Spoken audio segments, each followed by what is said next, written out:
Picture your body 20 years from today, not the wrinkles or the gray hair. The thing underneath, the system that quietly runs how your whole body moves. Right now, the connective tissue underneath is deciding how stiff or how free your body will be for the rest of your life.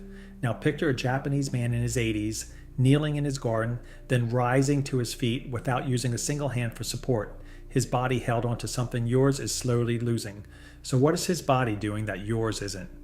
The answer runs deeper than muscle, down into the collagen, the cells, and the fluid that decide how old your body actually feels. And it traces back to a lifetime of Japanese stretching. Scientists are only now starting to measure exactly why it works, even though people in Japan have been doing it every morning for generations.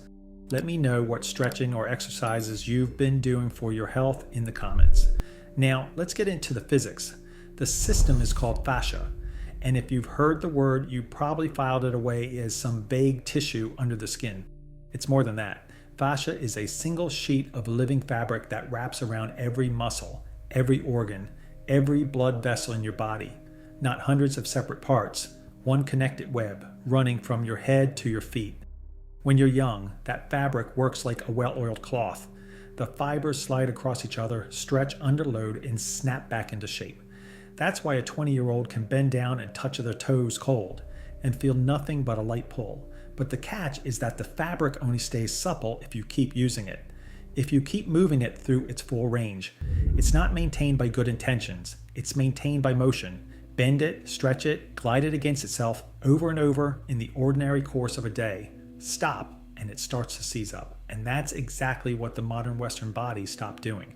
Over the last century, we moved into chairs. The range our bodies actually travel shrank down to a small, careful arc, and whole regions of that fabric went untouched for years. But in Japan, life was built around the floor instead of the chair. People knelt to sit, folded down to the ground, and pushed themselves back up dozens of times a day for a lifetime. Nobody called it exercise. It was just how you lived in a room, and this is the first clue to why Japanese bodies tend to stay supple, and it turns out biologically younger for so much longer. The ordinary Japanese day is quietly full of the exact movements that keep fascia alive. And as you'll see, keeping fascia alive turns out to be one of the most direct ways to slow how fast the body ages. To see why sitting costs you so much, we need to look at what happens to the material that fabric is built from when it stops being asked to move. Collagen isn't a fixed, permanent structure. Every strand is constantly being torn down and rebuilt. A process called collagen turnover, where your body clears out old fibers and lays fresh ones in their place. As long as that cycle keeps running and the tissue keeps moving, the fabric stays supple. But something in your own bloodstream can sabotage it, and this is where the physics of aging kicks in. As you get older, and this begins earlier than most people assume, sometimes in the late 20s, sugar molecules circulating in your blood start binding to your collagen fibers. Scientists call this glycation, and it produces what researchers name advanced glycation end products. Think of them as molecular rust. They are permanent chemical bridges that weld adjacent collagen strands together in places they were never meant to attach. And once those crosslinks form, the fibers lose their ability to slide past one another. The tissue does not just get older, it gets structurally stiffer, less hydrated, and mechanically less forgiving. This is a large part of why a 60-year-old body feels tighter than a 20-year-old one, why range of motion shrinks year after year, and why an old injury can suddenly start aching again once the fascia around it loses its glide. The German fascia researcher Robert Schleip, who has spent much of his career at Ulm University studying this tissue, describes a phenomenon he calls fascia hardening. Surrounding your collagen fibers is a gel-like material rich in hyaluronic acid, the ground substance, whose whole job is to keep everything lubricated. Fresh and well hydrated, it lets fibers glide with almost no friction, like well-oiled machine parts. Dried out and thickened with age and disuse, it behaves more like dry glue. The fibers stick where they should be sliding, and that stickiness is a large part of what people actually feel as stiffness. Not the muscle itself tightening, but the fabric around it losing its lubrication. And glycation and dehydration are always trying to set the fabric, to lock the fibers where they sit. The one thing that consistently works against them is movement. Tissue taken regularly through its full range keeps its ground substance stirred and mobile. A tissue folded in a chair lets the glue dry undisturbed. So the elder kneeling on the floor and the Western body set into its seat are running two different chemical outcomes at the level of individual collagen strands. One is constantly interrupting the rust. The other is letting it accumulate in silence, which raises the real question. If movement can slow the setting, can it do more than slow it? Can a stretch reach the cells that build collagen and tell them what to make? It turns out it can't. Now here's the physics most people never get to hear, because this is where stretching stops being a warm-up ritual and becomes something closer to structural engineering. Living tissue responds to mechanical force through a phenomenon called mechanotransduction, simply the process by which a physical pull gets converted into a chemical signal inside a cell. Force goes in one end, instructions come out the other. Here's how it works. The cells responsible for producing and remodeling your collagen are called fibroblasts, and their surfaces are covered in receptors called integrins that physically sense tension in the surrounding matrix. When you apply a sustained stretch, even something as ordinary as holding a calf stretch for 90 seconds, those integrins bend slightly under the load.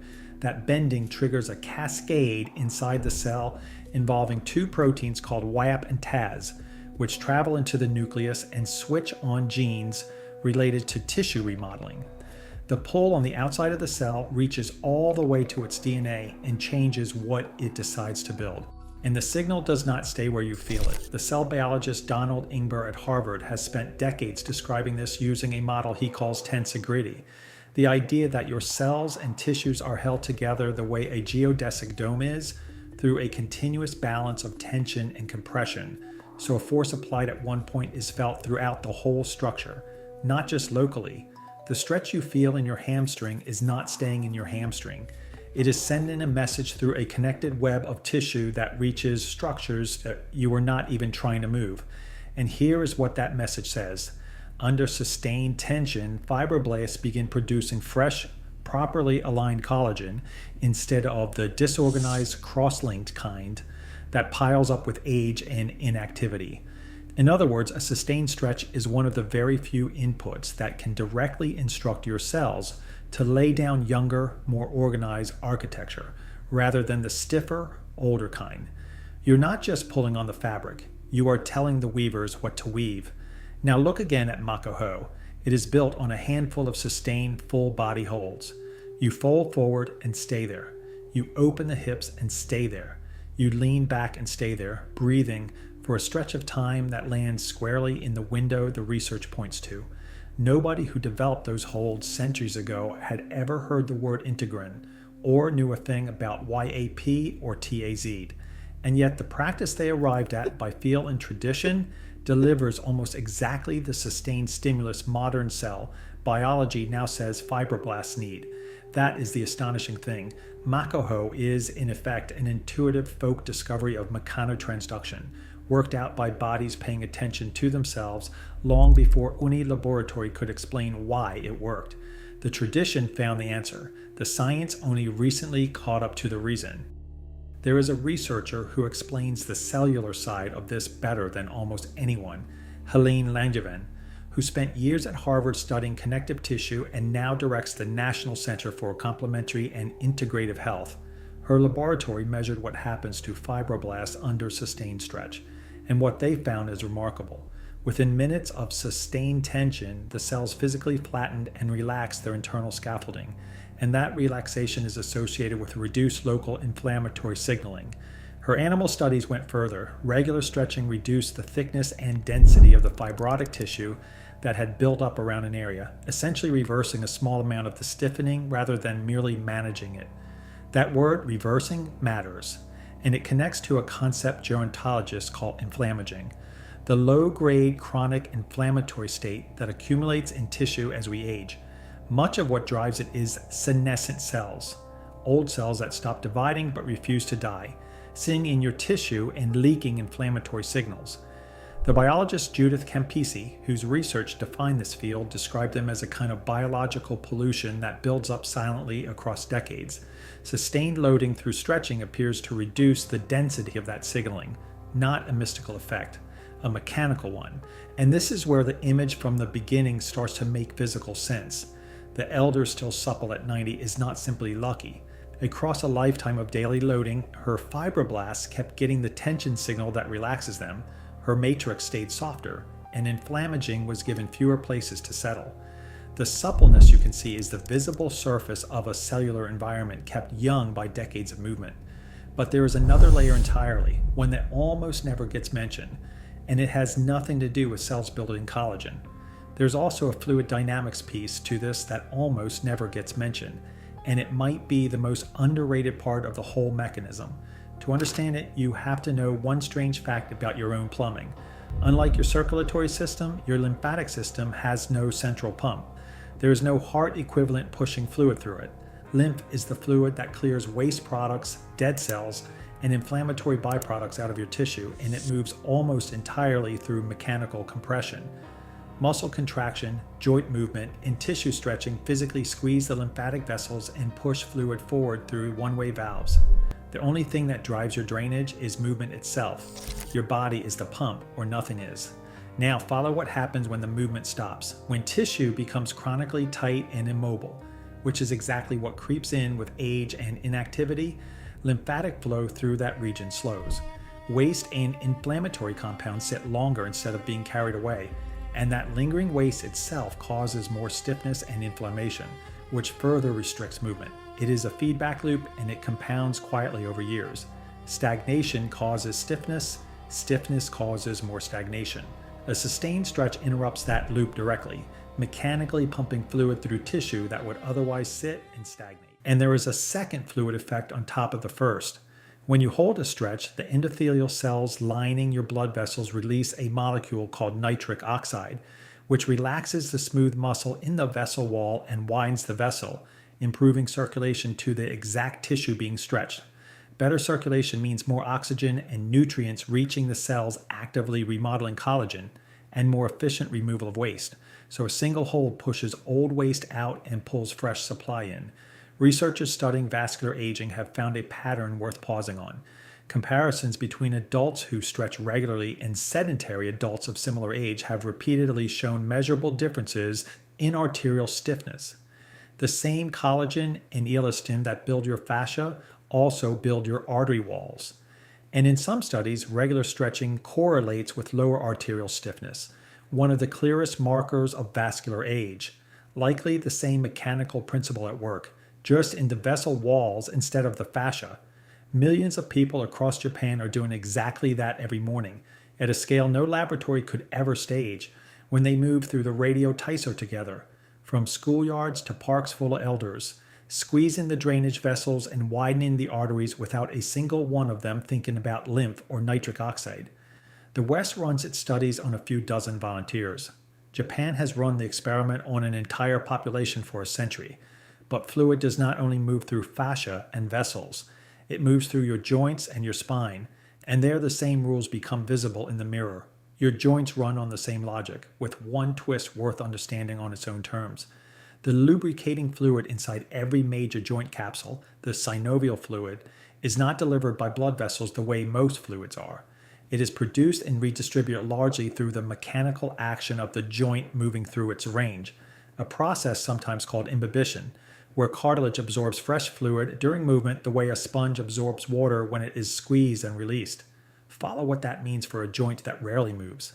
A hip or knee that only travels through a narrow, protected arc receives very little of that redistribution.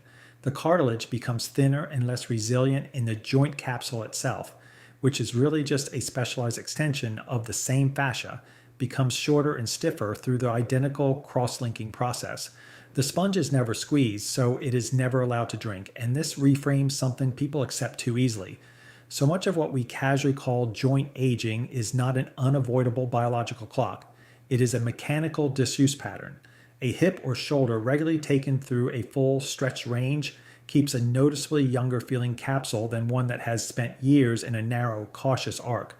Now put the Japanese floor life back into that picture. Someone who kneels into Seiza, folds down to sit, and rises from the floor dozens of times a day is taking the hips, knees, and ankles through nearly their full range, from childhood into old age.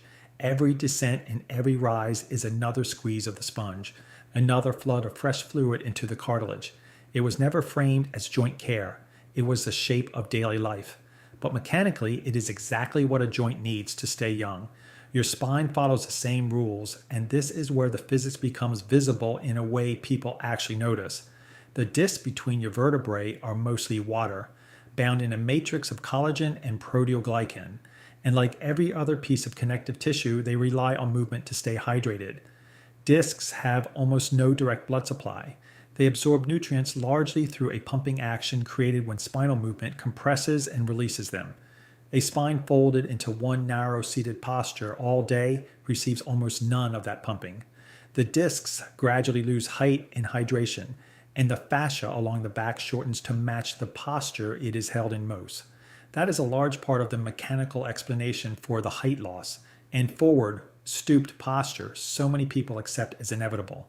The body does not randomly curl. It sets into the shape it was most often held in, regularly moving the spine through extension and rotation.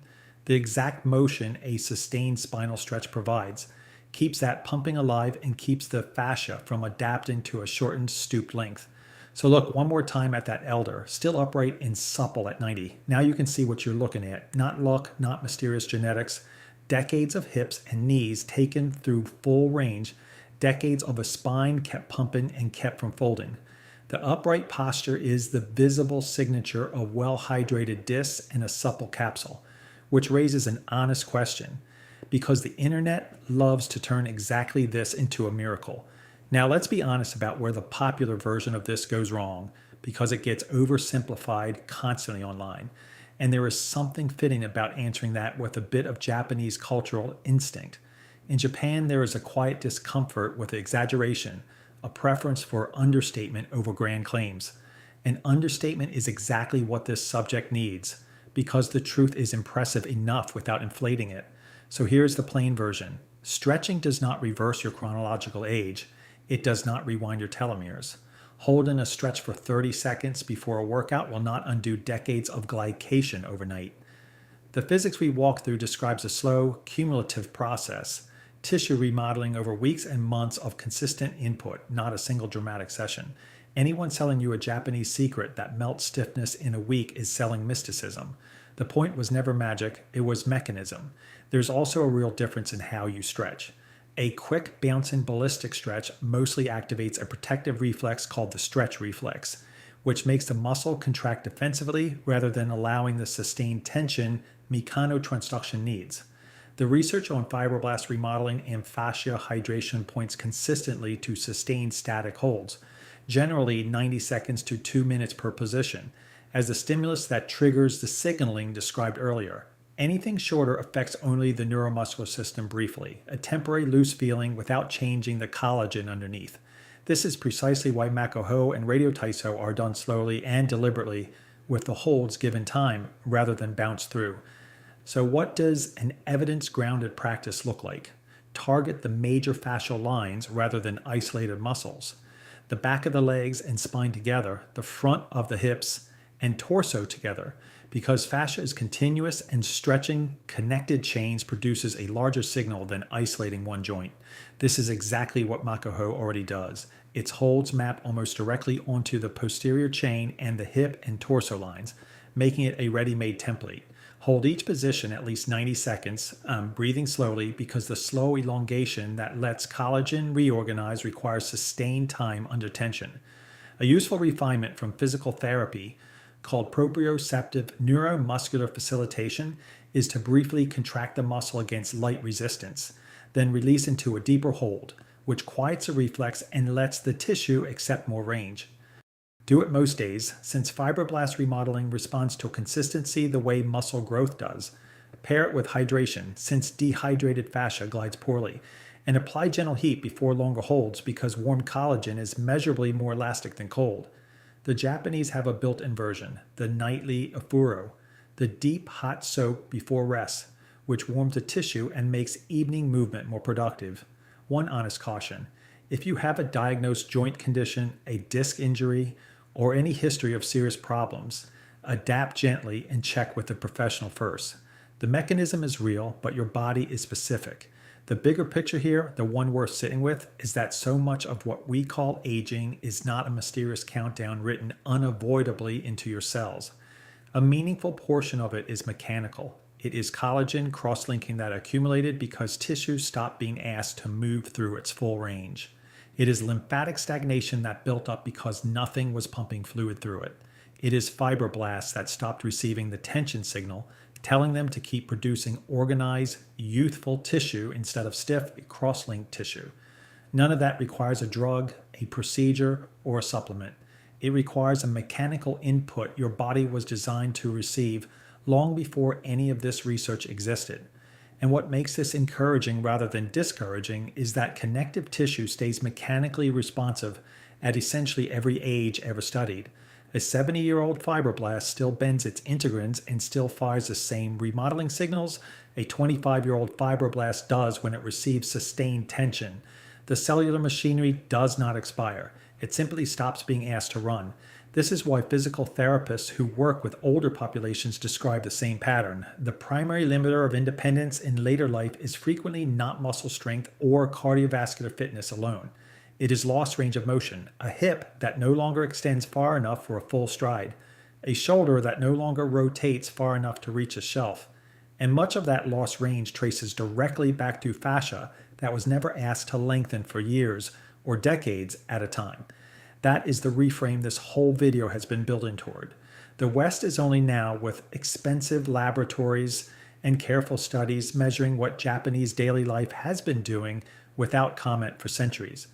The researchers explaining it, Schleip, Ingber, Langevin, Discher, Campisi, are not confirming a mysterious Eastern magic. They are confirming a mechanism, and the mechanism was there the whole time, hiding in plain sight inside an ordinary way of living.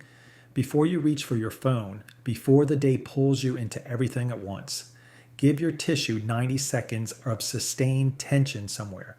Your hamstrings, your hip flexors, your spine. Fold forward and stay there, breathing slowly, the way that old practice has always done it. And understand that you are not just loosening a muscle. You are sending a direct mechanical instruction to the cells responsible for how old your body will feel a decade from now.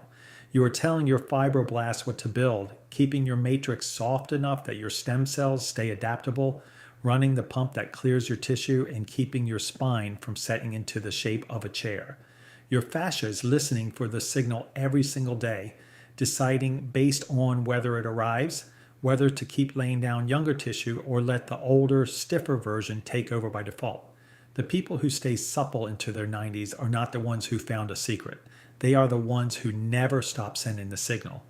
Thanks a lot for watching, and if you want more breakdowns like this one, the kind that hands you the actual mechanism instead of a slogan, then subscribe to catch my next video.